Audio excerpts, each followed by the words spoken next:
So, for the first question, I'm going to be talking about the definition of racism.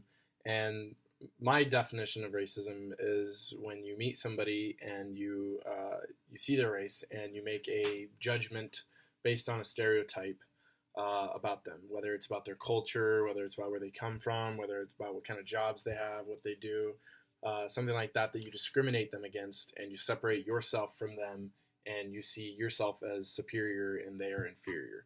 So this was a big deal back in the 1600s and the 1700s and 1800s and even now, but it was a lot worse back then because they actually followed through with it. And that's where I'm going to do the race link to racism is when the Europeans were exploring and they finally discovered other races other than their own. They saw them instantly as inferior and that they themselves were superior. And so that's basically how race and racism is linked is they made a judgment off of something that they had heard or something that they just instantly thought because they looked different. And so that's kind of where all that stuff falls together. And another thing about how race is linked to racism is race is basically your life and what you do in life doesn't really matter what depending on the color of your skin, or it shouldn't. And most people, when they think of racism, they think of slavery or discrimination and segregation in the '60s, and even stuff that happens in the country now.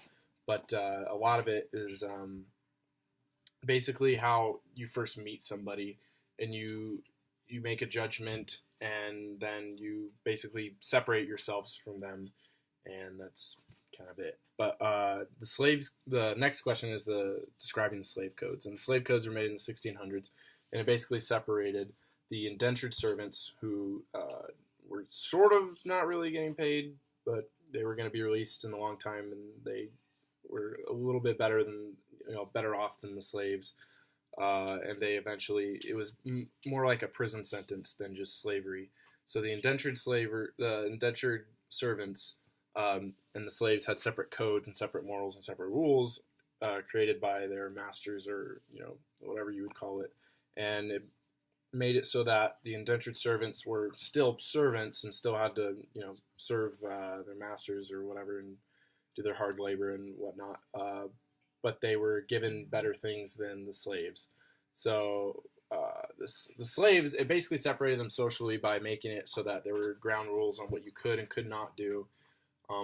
But it definitely separated them in terms of like social aspects and who's the hierarchy and who's above who. And it ended up being the servants were up here and slaves were down here, strictly because of these codes that they had come up with, and made it a little more. It made it seem moral if they had a set list of codes and rules that they could do and not do versus just doing whatever they wanted to.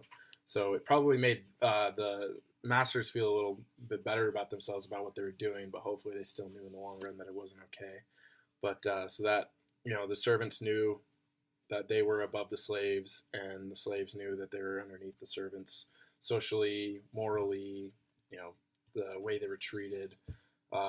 So that's basically how the slave codes intended to impact social relations between African and European servants and slaves, because the Europeans didn't want the servants to team up with the slaves and form a rebellion and take over, which it happened sometimes, but because of these codes, it made it a lot harder to do.